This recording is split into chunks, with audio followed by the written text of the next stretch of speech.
for a successful administration. This is why if you will describe a successful executive as one who can delegate all the responsibility, shift all the blame, and appropriate all the things. But I don't give up, I don't have the idea. But you tell us from a past experience. A successful executive or a successful administrator should possess basically two qualities.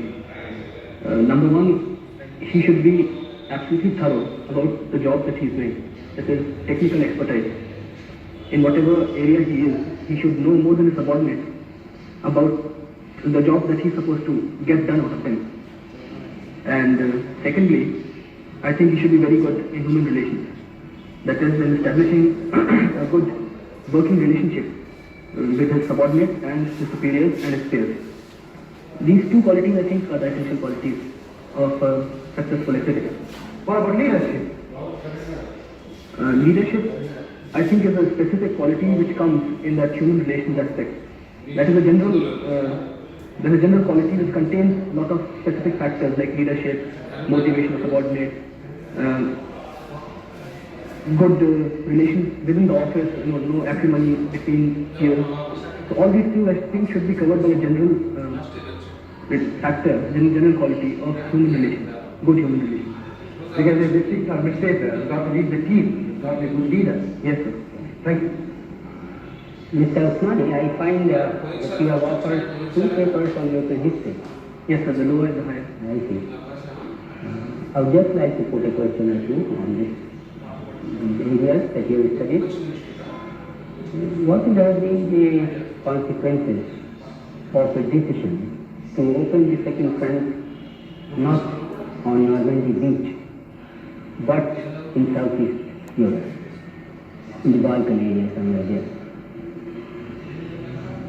If the Second World War, if the second front had been opened in the south of Europe, that is in the Balkans, then the Americans and the British armies would have been able to come across all these countries.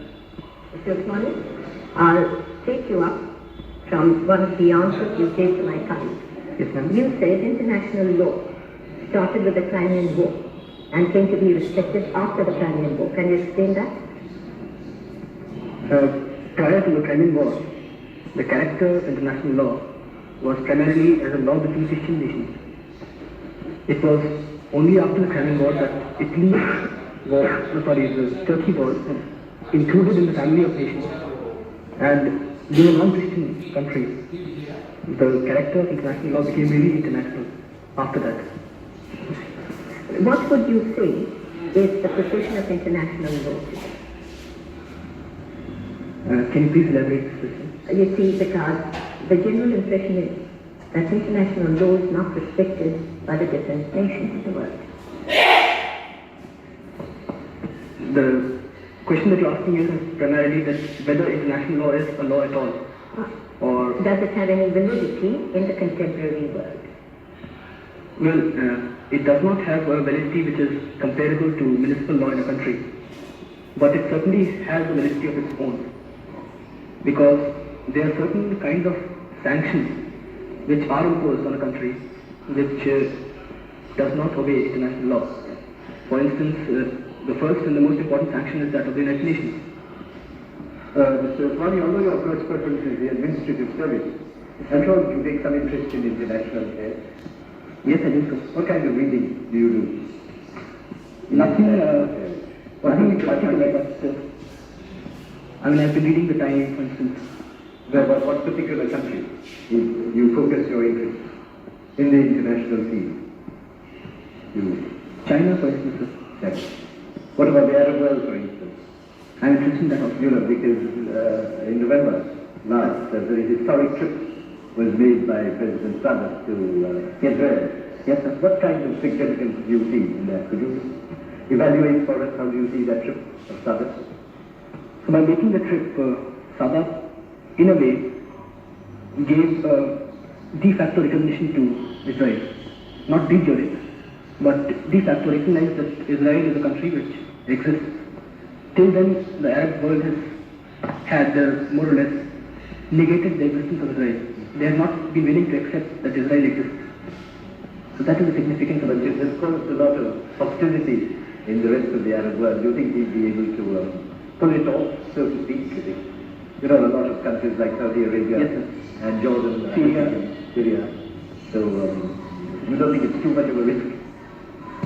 Sir, I think personally that Sadat is looking after the interest of Egypt more than the interest of the Arab world. That is, he is going away from the course that Nasser had laid for Egypt Yes. as a leader of the Arab world. Yes.